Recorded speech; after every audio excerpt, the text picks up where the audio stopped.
Namaste everyone and welcome back to LiveStronger. Today we are going to work on our push strength, going to work out our chest muscles and our tricep muscles. So straight away I'm going to start with the greatest stretch, 5 repetitions on each side to unlock my entire body's mobility.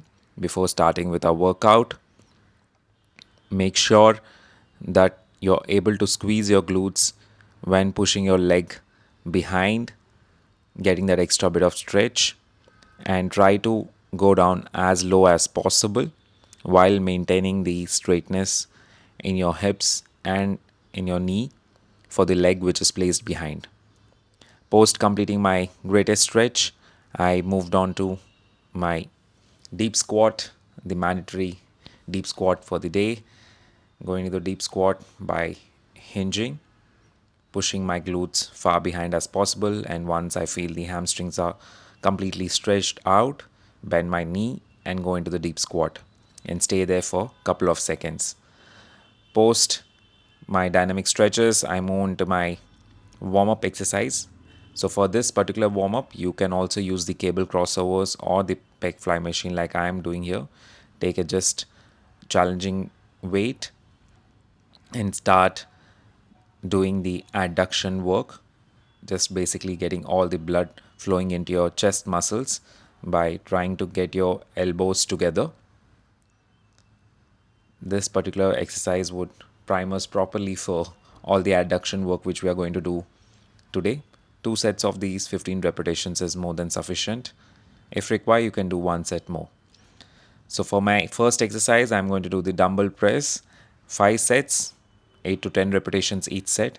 Now for my first set, I went with the most challenging weight possible. For the first time, I've chosen a really heavy weight and I tried to get the 8 repetitions, but I managed only 6 to 7 repetitions. So I decided to drop the weight for my next set and then continue doing 8 to 10 repetitions.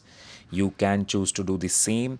Try to lift heavy in the first set, see what is the weight you're able to manage, and if you're able to get 8 repetitions, you can continue with the same weight. Try for the second set, otherwise drop the weight and go again for 8 to 10 repetitions. It's a constant work in progress, and you will notice within few weeks of attempt for a higher weight, you will be able to control the higher weight with much more ease. I have progressively stepped down the weight. Basically, I have dropped the weight with every set for about 2 kilos for each dumbbell, 2 to 5 kilos. I started with 35 kilo dumbbells, was able to get only 6 repetitions, then jumped to 30 kilo dumbbells, then to 27, then to 25. So you can follow the same route or stick to the same weight without dropping the weight if your starting weight is not extremely heavy. Post my dumbbell press, I moved on to my pec fly exercise. Now you can do this particular exercise on a cable setup also, but I prefer doing it on a pec fly because this gives me a lot more control, because one arm at a time your body tends to rotate a lot. Seated with back support keeps your body locked in position and you're able to focus all your attention on your pec muscles, which are basically your chest muscles, creating that adduction moment. Notice how I take the bar across my body to create maximum amount of adduction. The positioning of the bar or your hand should be tried and tested, because for some people you get a little bit more activation by placing it just parallel to your shoulder. For some people a little bit lower. Like you can see, my palms are a little bit lower in height than my shoulders, and I'm able to get optimum amount of adduction in my chest muscle.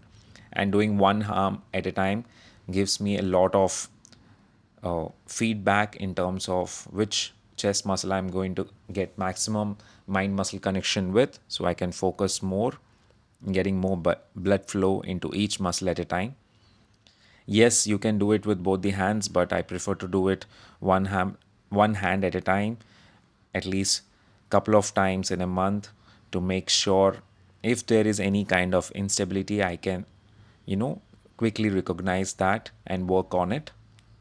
Here I felt nothing. All the 5 sets went great. I was able to get 12 repetitions with each hand really neatly. I did progressively overload, started with a challenging weight, and once I was able to achieve 12 repetitions, I upped the weight. And with every increment of the weight, I was still able to achieve the 12 repetitions. So I know next time when I do this particular exercise, I can start with a more challenging weight. Make sure you feel the adduction in your chest. Try to push your chest muscle in with your bicep muscle, basically trying to get your elbow as close in as possible towards the midline of your body. Doing one hand at a time also demands a little bit of core work, wherein you don't want your body to turn along with your hand. You want your body to stay as straight as possible. That is the reason why I don't prefer doing this on a cable machine, because there a little bit of twisting would happen with the cable. Here that would be eliminated by the equipment setup. Now this might take you a little bit more time than doing it both arms at a time. So you can save time by taking shorter breaks. Basically 30 to 45 seconds of rest is more than sufficient because we are working one arm at a time. Make sure every repetition the contractions are felt and try to get as much stretch as possible. Take the arm always across your body to get the maximum amount of adduction in your chest muscles. Post this exercise, I move on to my tricep work. So here you need not take much of a break in between because we will be working different muscles and a different range of motion. So I'm straight away going to start the lying down overhead extensions with a barbell. Make sure you take the barbell all the way behind your head. It's absolutely safe and absolutely fine. You need not worry. Take a weight which you can control. Here I have preloaded bars, so I'm using that. Otherwise, you can set up a small barbell with a couple of plates on each side, or try with an empty barbell to see your range of motion and your control over it. Make sure you take the barbell all the way behind your head. At the starting position, stretch your triceps as much as possible, and from there, try to push the barbell into the air, or basically throw it into the air, and never get it in line with your eye level. Let it stay there in a stretch and then start repping out those extensions. I get a great activation for my triceps with this particular exercise, the way it is done. This is basically a modified version of the skull crushers, which you might be familiar with. The reason why I don't like skull crushers is because the range of tension is pretty limited. Here, the tricep is constantly at a stretch and constantly working on the weight. In skull crushers, when the weight is just above your head or your arms are completely straight, your tricep is relaxed, and the stretch is not much even when the bar is coming near to your skull. And this particular form is absolutely safe. There would be no discomfort to you or your shoulders. Post this, I moved on to my mandatory calf work, donkey calf races, 2 sets, 12 to 15 repetitions with 4-second hold for each repetition at contraction and at stretch. Make sure you hold the contractions. Basically, when you push your heel up, hold there for 4 seconds, and once you drop your heels completely down, hold there for 4 seconds while keeping your knees absolutely locked out. The more straight and more activated your quads are, the better it is for your calf muscle, because then all the work has to be done by the calf muscle. There is no energy leak or play available for your muscle to loosen out, keeping your knees locked out. I initially used to rep out 25-30 repetitions, and later I realized that there's a lot of tendon work going on, less calf muscles. Calf muscles only kick in after maybe 20 or on the 25th repetition. So I decided to start doing the pause work, wherein holding the stretch to get more involvement of my calf muscles and less of my tendons.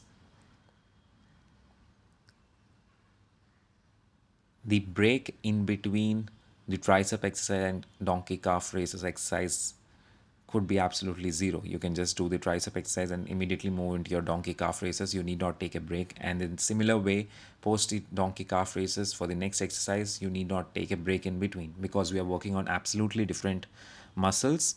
If you are tired, a little bit of out of breath, you may take a couple of seconds or maybe 10 to 20 seconds to just catch your breath, drink some water, and then move on to the exercise. But there is no requirement of break as such. We can quickly move from one exercise to the other to save some time. Post my donkey calf raises, I moved on to my oblique twist. Again, I need not take much of a break. That was not a very heart rate intensive workout. So immediately I could just grab a pipe and start twisting by bracing my core onto each side, at least 25 repetitions on each side to get those obliques working. Squeeze your core as much as possible to get the maximum amount of contraction while you're twisting. You should feel uh, I would say, a resistance in your oblique muscles while you're trying to twist, because you're bracing your core. That would create a resistance from you twisting, but when you twist in that motion, it creates maximum amount of work for your obliques. And post that, I immediately went into my vertical hangs. Again, no break required, different muscles. If you want to catch breath, that's absolutely fine, but you can switch from one exercise to other quite instantly. For vertical hangs, I this time managed to get about 70 seconds of hanging. Still not enough. My target is always 100 seconds post workout. So we'll keep trying that. The biggest denominator is my calluses. So if you want, you can use gloves to help you in bit of tackling the calluses work. But otherwise, 100 seconds is the target to able to hang.